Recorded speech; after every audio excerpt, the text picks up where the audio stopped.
வணக்கம். வாழ்வியல் ஜோதிடம். நான் உங்கள் ஜோதிடர் ஈஸ்வர் சிவகிருஷ்ணன். குழந்தை பிறக்கக்குள்ள நம்மளுக்கு சந்திரன் எந்த ராசி மண்டலத்தில் சஞ்சாரம் பண்ணிட்டு இருந்தாரோ அதுதான் நம்மளுக்கு ராசியாக எடுக்கிறோம்.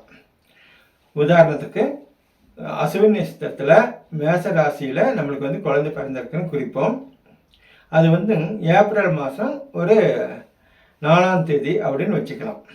இப்போ ஏப்ரல் மாதம் 4ஆம் தேதியில் பிறந்த குழந்தைக்கு நம்மளுக்கு அசுவினி நட்சத்திரத்தில் மேச ராசியில் ராசி விழுந்திருக்கு அப்படின்னு சொல்லுவோம். பிறந்த நேரத்தை அனுசரித்து லக்னம்னு சொல்லக்கூடியது. லக்னம்னாக்கா குழந்தை பிறக்கக்குள்ள பூமியோட தொடுவானத்தில் எந்த ராசி மண்டலம் உதயமானதோ அதுதான் லக்னம். இப்போ அந்த லக்னத்தை நேரத்தின் அடிப்படையாக நம்ம குறிக்கிறோம். அது மாறிக்கிட்டே வரும். ஒரு நாளில் காலையில் ஒரு சூரிய உதயத்திலேருந்து ஒரு 4 நாளைக்கு 5 நாளைக்குள்ள ஒரு லக்னம் இருக்கும். அந்த நாளுக்கு தகுந்த மாதிரி ராசி இருக்குன்னு போட்டிருப்பாங்க பஞ்சாங்கத்தில். அதை வச்சு கணிக்கலாம். நட்சத்திர ஓராமணியை வச்சும் லக்னத்தை கணிப்போம். அதே போல் சன் சைன் சொல்கிறாங்க. அதாவது சூரிய ராசி அப்படின்னு சொல்லக்கூடியது. மேல்நாட்டில் அதை தான் எல்லாரும் அவங்க ராசி பலன் பார்க்கறதுக்கு எடுத்துக்குவாங்க. ஏரியஸ் அப்படின்னு மார்ச் 21 ஏப்ரல் 19 மட்டும் பிறந்தவங்களுக்கு ஏரியஸ்ட்டு மேச ராசி அப்படின்னு சொல்லுவாங்க. இது மேல்நாட்டில் இருக்கக்கூடிய முறைக்கும் நம்மளோட சூரிய சித்தாந்தத்துக்கும் தொடர்பும் இல்லை. அறிவியல் பூர்வமாக பார்த்தாலும் மார்ச் 21 ஏப்ரல் 19 மட்டும் சூரியன் மேச ராசி மண்டலத்தில் சஞ்சரிப்பது குறைவான நாட்கள் தான். அதாவது நம்ம சித்திரை 1 தான் நம்மளுக்கு மேச ராசிக்கு வருவார். சித்திரை 1 நம்மளுக்கு வைகாசி மட்டும் அவர் மேச ராசியில் இருக்கிறது. அது பார்த்தீங்கன்னாக்கா ஏப்ரல் 14-15 நம்மளுக்கு மே மாதம் 14-15 வரும். ஆனால் ஆங்கில முறைப்படி மேல்நாட்டு முறைப்படி மார்ச் 19 மார்ச் 21 ஏப்ரல் 19 தேதி மட்டும் ஏரியஸ்ன்னு குறிச்சிடுவாங்க. அப்போ அதை வச்சு நம்ம ஒருத்தரோட ராசியை கணிக்கிறது மிக தவறான முறை. அதுவும் சூரிய சன்சைன் சொல்கிறாங்க. சூரிய ராசி அப்படின்னு சொல்கிறது முழுக்க முழுக்க அபத்தமானது. நீங்கள் ராசி கட்டம் பார்க்குறீங்க, நட்சத்திர பொருத்தம் பார்க்குறீங்க.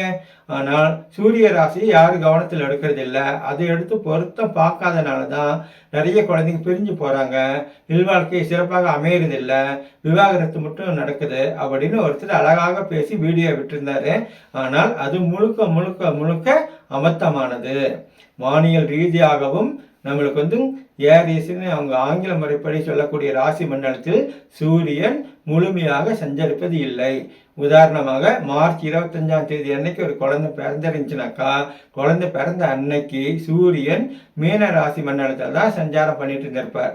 அதே போல் ஏப்ரல் மாதம் 20ஆம் தேதி அன்னைக்கு ஒரு குழந்தை பிறந்திருந்துச்சுனாக்கா நம்மளுக்கு கண்டிப்பாக சூரியன் ரிஷபராசி மண்டலத்தில் தான் சஞ்சாரம் பண்ணியிருப்பார். இப்போ நம்ம இது அடிப்படையே இல்லாதது அதை வச்சு அவங்களோட அறிவுத்திறனை காமிக்கிறதாகவும் அல்லது அவங்க பேச்சை மக்கள் நம்புகிறாங்க ஏற்றுக்கிறாங்க அப்படின்றதுக்காகவும் அடிப்படை இல்லாத விஷயத்தை உள்ள புகுத்துவதும் செருகுவதும் முட்டாள்தனம், பைத்தியகாரத்தனம். பொதுவாக நம்ம ஒரு அடிப்படையின் ஆழத்தை புரிஞ்சுக்கணும். எது நம்மளுக்கு அடித்தளமாக இருக்குது அதை முழுமையாக தெளிவாக இருக்கணும். அப்போதான் அடுத்தவங்களுக்கு நம்ம சொல்ல முடியும். அதனால் ஒவ்வொருத்தரும் சொல்லுவாங்க, நீங்கள் ராசிக்கு மட்டும் பொறுத்த பார்த்தீங்க, நட்சத்திர பொறுத்த மட்டும் பார்த்தீங்க, ஜாதக பொறுத்த மட்டும் பார்த்தீங்க, இந்த சன் சைனை பார்க்கல, அதனால தான் அவங்க இல்வாக்கா அப்படி போயிடுச்சுன்னு சொல்லலாம். அதை நீங்கள் சிரிச்சுட்டு போயிருங்க. பொதுவாக ஒரு கிரக அமைப்பு தான் நம்ம வாழ்க்கை எல்லாத்தையும் நிர்ணயிக்குது. இருந்தாலும் நம்மளோட செயல்பாடை பார்க்குறோம். நம்மளுக்கு ஒரே நேரத்தில் பிறந்திருக்கிற குழந்தைங்களுக்கு இருவேறு இரட்டை குழந்தைங்களுக்கு இருவேறு குணங்கள் இருக்கிறதையும் நம்ம பார்க்குறோம்.